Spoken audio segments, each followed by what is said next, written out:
मैं इन छात्रों से बात करने के बाद उठ के अब दूसरी तरफ जा रहा था कि कहीं और चाय की दुकान या दूसरी जगह बात करूं, तो इन्होंने कहा कि सर पहली बार टीवी पे बोल रहे थे, पहली बार बोलने में बहुत सारी चीजें छूट गई है, तो कम से कम हमारा सारा पक्ष आप दिखा दीजिए। ये वीडियो आजकल का दौर ऐसा है कि सोशल मीडिया के थ्रू इधर उधर ये नेपाल भी पहुंचेगा, तो हमारी भी बात नेपाल तक पहुंच जाएगी। तो मैंने कहा चलो जो पक्ष रह जाता है वो बता देते हैं। देखिए, नेपाल में जो सरकार आती है जुडिशरी में, यानी जजेस भी वही अपॉइंट करती है, तो इन लोगों का यह कहना है कि इंडिपेंडेंट जुडिशरी होनी चाहिए, सरकार का उसमें उस तरह का हस्तक्षेप नहीं होना चाहिए ना, यही कह रहे थे। हाँ, सही बात है। जैसे नेपाल में है ना, जज और सुप्रीम कोर्ट के चीफ जस्टिस उसको सरकार ही अपॉइंट करती है। यहाँ भी तो करते हैं। नहीं, मतलब डायरेक्ट पॉलिटिकल पार्टी से। यहाँ तो क्या है ना, सीनियरिटी से अपॉइंट होता है। नेपाल यहाँ एक नियम है कि इतने साल आपकी उम्र होनी चाहिए। कुछ लोग डिस्ट्रिक्ट कोर्ट के थ्रू आते हैं, कुछ लोग को कोलोजियम के थ्रू इतना 62 साल में आप हाई कोर्ट में रिटायर हो जाते हैं, 65 साल में सुप्रीम कोर्ट में रिटायर हो जाते हैं, 10 साल की आपका प्रोफेशन होना चाहिए, आपकी इंटीग्रिटी होनी चाहिए, या बहुत सारी चीजें कॉलेजियम में से सेट हो करके फिर वो जाते हैं, तो सरकार उनको यहाँ वही होता है, मतलब सीनियरिटी के हिसाब से और क्वालिफिकेशन के हिसाब से होता है। लेकिन नेपाल में क्या होता है कि मतलब पॉलिटिकल पार्टी डायरेक्ट इंटरवेन करती है, मतलब वो सीनियरिटी अगर चाहते हैं हिंदुस्तान जैसा हो जाए। हाँ, थोड़ा सुधार होना चाहिए, इंडिपेंडेंट होना चाहिए, मतलब कोर्ट में और सुप्रीम कोर्ट में भी। और एक दूसरी बात क्या है कि जैसे नेपाल में ये बात है कि कॉलेज और जो भी सरकारी कर्मचारी जैसे टीचर जो भी होते हैं ना, वो लोग सब पार्टी के मेंबर होते हैं। मतलब ये भी नहीं होना चाहिए, क्योंकि जैसे अगर कॉलेज में राजनीति होगी तो पढ़ाई नहीं हो पाएगी। मतलब कॉलेज साल में 100 दिन भी अच्छा से नहीं चलता है। हाँ, आप क्या कह रहे थे? वही सर, यही बात।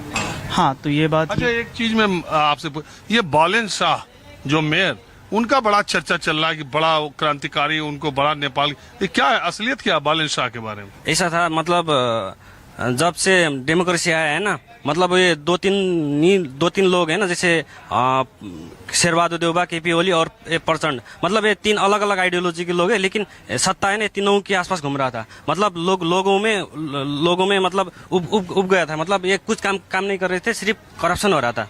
फिर लोगों को अल्टरनेटिव चाहिए था, और उस टाइम वो जब बालेन में वो देखा, और काठमांडू मेट्रोपॉलिटन सिटी से वो उठे और जीते। मतलब वो काम अच्छे कर रहे हैं, काठमांडू के मेयर है, काम अच्छा कर रहे हैं, उनका मतलब भविष्य सही है, मतलब काम भी अच्छा कर रहे हैं। लेकिन क्या वो इतना अच्छा कर रहे हैं कि उनको देश का या बड़ा पद कोई दे दिया जाए? हाँ, दे दिया जा सकता है सर, लेकिन जो वो काम करना चाहते थे वो ठीक से नहीं हो पा रहा है सर। उसके लिए भी जो अभी जेनजी का जो अभी प्रोटेस्ट हो रहा है सर, उसके लिए भी है सर, ये पूरी तरीके से फुल यूटिलाइज नहीं हो पा रहा है सर, जो वो चाहते थे, हम चाहते थे। बालन जब से आए हैं काठमांडू में, काठमांडू का अर्थव्यवस्था से देखो, प्रोटेक्शन से देखो, लॉ और रेगुलेशन देखो, सब कुछ अच्छा हो गया है, सर सफाई हो गया, सब कुछ अच्छा हो गया। जहाँ पे अतिक्रमण हुआ था, बहुत बीच में बहुत सारे ऐसे न्यूज आए थे जो हमने भी देखा था कि भाई बागमती के ऊपर ऐसे घर बना रखे थे। बालन शाह के आने के बाद में वो सब अतिक्रमण टूट गया। आप भी, ये लोग तो बालन शाह के बहुत सपोर्टर लग रहे हैं, आप भी? ऐसा है कि मैं बालन शाह को खराब नहीं बोलता, लेकिन ये है कि छोटा सैंपल लेके बड़ा डिसीजन नहीं लेना चाहिए, सैंपल साइज बड़ा होना चाहिए।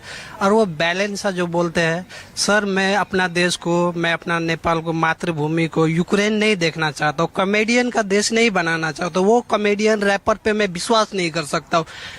एक बात मैं बोलूँ सर, पर्सनली अपना घर सब साफ रखते हैं, अगर पब्लिक पे आते हैं ना तो वो थूक फेंकते हैं। मैं थूक फेंकने वाला मुझे नहीं चाहिए, बैलेन ये नहीं चाहिए, ना रवि चाहिए। और क्या बोलते हैं, एक वो धरान का भी मेयर है बालन शाह जो काठमांडू के मेयर हैं, उन्होंने जो तीनों पार्टियां हैं, माओवादी, मार्क्सवादी, लेनिनवादी, कम्युनिस्ट और नेपाली कांग्रेस, इन तीनों नेताओं के खिलाफ, तीनों पार्टियों के खिलाफ उन्होंने एक आंदोलन चलाया। वो रैपर गाने वाले थे, गायक, और उस सिर्फ रैपर नहीं, वो आर्किटेक्ट इंजीनियर भी है सर। वो रैपर भी तो गाते हैं, रैपर है, लेकिन मतलब प्रसिद्धि तो गायक के तौर पर वो तो है, लेकिन एक पढ़े लिखे। इधर हो गए बालन शाह के समर्थक, इधर हो गए विरोधी। मैं विरोधी नहीं हूँ सर, लेकिन कुछ ऐसा है ना, कुछ एक मैं किसे कह रहे बालन शाह का विरोधी नहीं है सर। मैं ये नहीं कहता हूँ खराब काम है, लेकिन मैं यही बोला ना, सैंपल साइज बड़ा होना चाहिए। मैं इतना ही, कोई शेर का खाल ओढ़ के वो शेर बन जाए, वो नहीं हो सकता सर। शेर के लिए उस जंगल में ही आना पड़ेगा, वो शेर जैसा देखना चाहिए। मेरा इतना ही कहना है सर।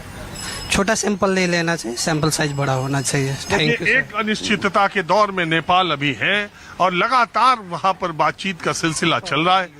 अब सर, और दूसरा में यूएन बोलते हैं। यूएन मुझे यूएन का कोई मतलब अब नहीं। मुझे लगता है यूएन मर गई है क्या? हाँ, वो मारा ही है, उसका कोई मतलब नहीं। देख रहे हो इतना दुनिया के इतने मुल्कों में लड़ाई हो रही, रसिया यूक्रेन में लड़ाई हो रही, वहाँ गाजा फिलिस्तीन और हमास और वो क्या नाम है इजराइल में हो रहा है, भारत पाकिस्तान, कहीं कुछ यूएन का कहीं रोल दिखा कि नेपाल और बांग्लादेश में दिखा? एक जैसे केपी अब समय खत्म हो चुका है। एक बात ऐड कर लेता हूँ। अब समय खत्म हो गया, बहुत बोलिए। एक मिनट, जैसे केपी ओली बोल रहे थे कल का, वो उसका स्टेटमेंट आया था सेना से, वहाँ से, कि मैं जैन जी मैं बहुत दुखी हूँ, ये कर दिया, ये इसने मेरा घमंड ने, और वो ये बोला था कि मेरा लिपू लेक ये सब मैं बोल के, और भगवान राम नेपाल में पैदा हुआ ये बोल के मैं बहुत अपने आप से दुखी हूँ, ये सब नहीं बोलना चाहिए। एक बार मैं बालेन के बारे में बोलता हूँ। जैसे ये है ना, हम बालेन किसी व्यक्ति के पक्ष में नहीं, हम जो अच्छा करता है ना उसके पक्ष में। चलिए, समय खत्म हो गया, समय फिर आऊंगा बाद में। माहौल क्या, हमें बस आज